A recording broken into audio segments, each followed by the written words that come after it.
अस्सलाम वालेकुम दोस्तों। उम्मीद करता हूँ कि आप सब खैरियत से होंगे। आज हम बात करेंगे पंजाबी फिल्म मौला जट की। फिल्म की कहानी कबीरवाला के करीब ममडल कस्बे के करीब एक गांव की है। मौला जट के खानदानी झगड़े के हल के बाद मौला ने तशद्दुद तर्क कर दिया था और वो 25 देहात के अमन के इंतज़ाम के इंचार्ज थे। इस फिल्म का एक डायलॉग बहुत मशहूर हुआ था जो हर जुबान पर था। वो सुल्तान राही साहब ने अदा किया था कि मौले नू मौला ना मारे थे मौला नहीं मरदा। दोस्तों, आज हम बहुत बारीकी से स्टोरी का तज्जिया और पोस्टमार्टम करेंगे। वीडियो के आखिर तक हमारे साथ रहिएगा।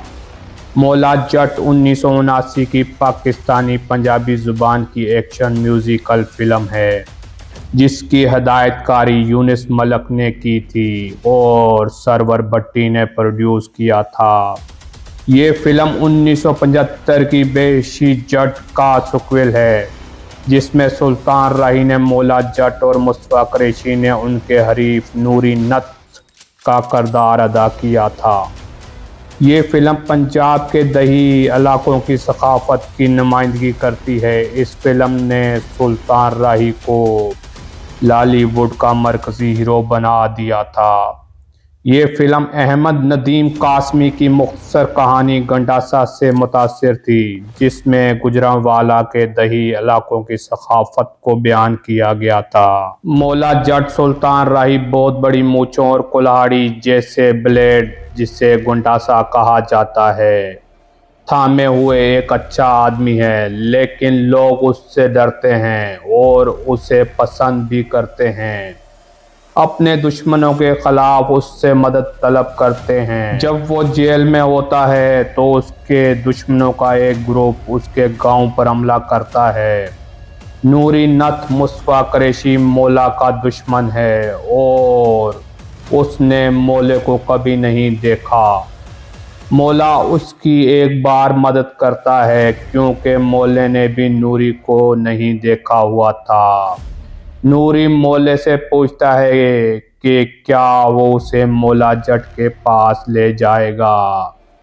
मौला उसे नहीं बताता कि वो मौला जट है। मौला अपनी बहादुरी और बेखौफी के लिए बहुत मशहूर होता है। पुलिस भी उससे डरती है, इसलिए नूरी उससे मिलना चाहता है। इस फिल्म में सबसे गैर हकीकी चीज़ मौले की भरजाई भाई की बीवी की चीख है। वो गली में आती है और मदद के लिए मौले को पुकारती है।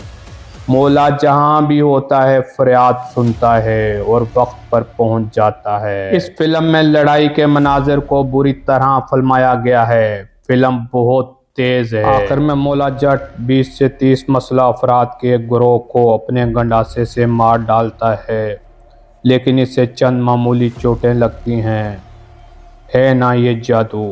मुसन्निफ ने मौला जट के गंडासे को एक अफसानवी चीज़ के तौर पर पेश करने की कोशिश की है क्योंकि उसे दफन किया गया था और मौला जट उसे कई सालों बाद खोदकर हंगामी इस्तेमाल के लिए निकालता है। कहानी को अफसाना ही कहा जा सकता है। मुसन्निफ ने सूबा पंजाब के पुराने कल्चर को खौफनाक हद तक बढ़ा चढ़ाकर पेश करने की कोशिश की है। सकाफतों में ये सकाफत अक़लियत में थी, लेकिन बहुत ही ज़्यादा तशद्दुद वाली ये फिल्म पुरतशद्दुद पंजाबी फिल्मों की अलमबरदार बन गई।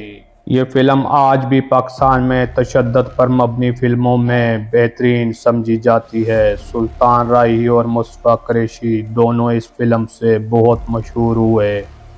ये फिल्म हमारी सकाफत का गलत पहलू है। इसमें कत्ल और तशद्दुद के अलावा कुछ नहीं है।